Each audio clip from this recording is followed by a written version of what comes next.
So at the reception, we see a map showing a loop walk. The track is called the Taua Tapu Track.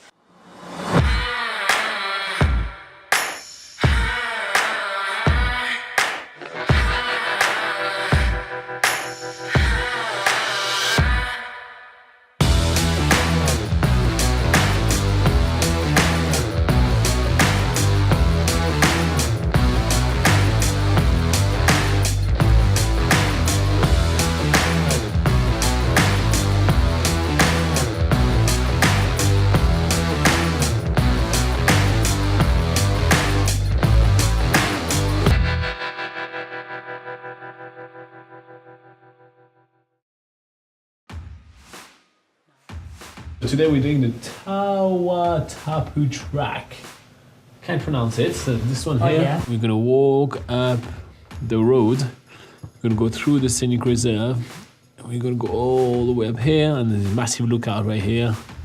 Then all the way up here, going up to the track. And then walk along the seaside.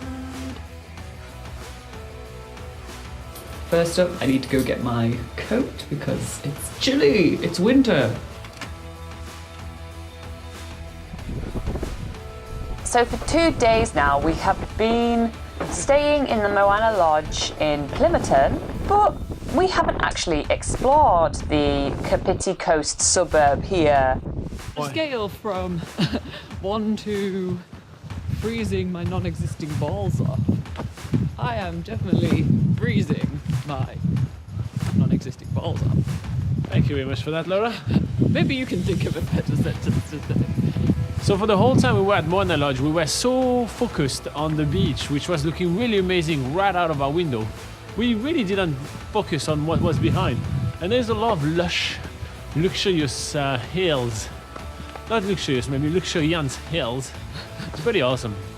But after about like 5 or 10 minutes walk, we actually realized that there is a whole forest range just in the back of the hostel. This half is going into the unknown, and this one is like, oh, welcome to my house. So we're walking through, and straight away we see 2 sort of makeshift bridges. There's like a bit of a dodgy looking bridge. So I'm just like gonna check those out and walk back up, and we get on our way. This is definitely something we did not expect to find. Yeah, even just before entering the forest, we've seen like wood pigeon, we've heard loads of different native birds. There were quite a few nice plants as well, very colourful.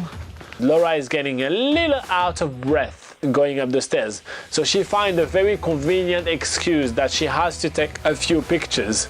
So we stop halfway through and she takes a few pictures and catches her breath before we keep on hiking all the way up the mount. Wow. But we start getting higher up above the canopy, and this is where the view starts to become quite amazing. So we don't really mind the steep climb right here.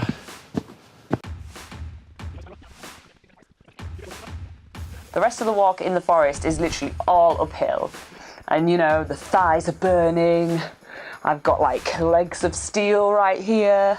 And because we went to Adrenaline Forest yesterday, you know, I'm in my element. I feel one with the trees now, so that's all good. Once we get to the top, there is a bench, and you can guarantee that where there is a bench in New Zealand, there's probably going to be a viewpoint, which there is. We sort of stand on the bench to get a better look, and we can see one part of Plimmerton just over the tree canopy there, and it's pretty awesome views, but we actually see the best views when we start walking down the street. Laura, what's that island over there? It is Moana Island. You guys. This one's for you, Instagram. We are making our way down, passing through, you know, some pretty posh suburbs, to be fair. I think that's where all the, you know, rich people in Wellington actually are living. We realise we're back on the coast when we get to a Foursquare, which is a convenience store chain in New Zealand. And I remember, oh yeah, we ran out of bread. Let's get some budget bread. So we've been to Foursquare, budget bread in hand. We are now going to make our way along the coastline back to Moana Lodge. The first part of the coastline is actually a huge series of rock pools, but they're really cool in their formation. They are all in a straight line out to sea, like you can see how some sort of unusual rock formations and I guess tectonic plates and stuff have worked here to make some crazy like lines and erosion and stuff. And in the rock pools we see like a few shells and seaweed and things, some odd looking shells. So it's pretty cool to see. And again we can see Mana Island across the water from here.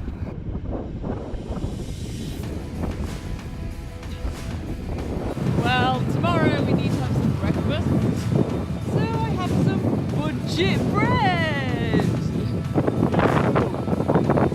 A very huge amount of birds right now, since Laura is carrying budget bread. But I learned my lesson from Fitianga and I am having none of it. You seagulls are gonna keep on looking at this bread and not having a single piece. But the seagulls are pretty relentless. They will follow us the whole way up to the Moana Lodge. This is about 1K. They keep on following us for 1 kilometer. Some of them are just walking behind. They're kind of like too lazy to fly even. And some of them are just circling around. Laura is just scared of being shat on. After being bashed by winds for the whole day, it's just gonna feel great to just warm up with a warm drink and a warm evening. There's a few walking behind us. There's a few like circling in the air. We feel like this is going to be like the movie, you know, that movie, the old movie, Birds. It's kind of one of those situations right here. We see Moana Lodge in sight. We're like, oh my God, thank God, there is shelter. We can get away from the birds here.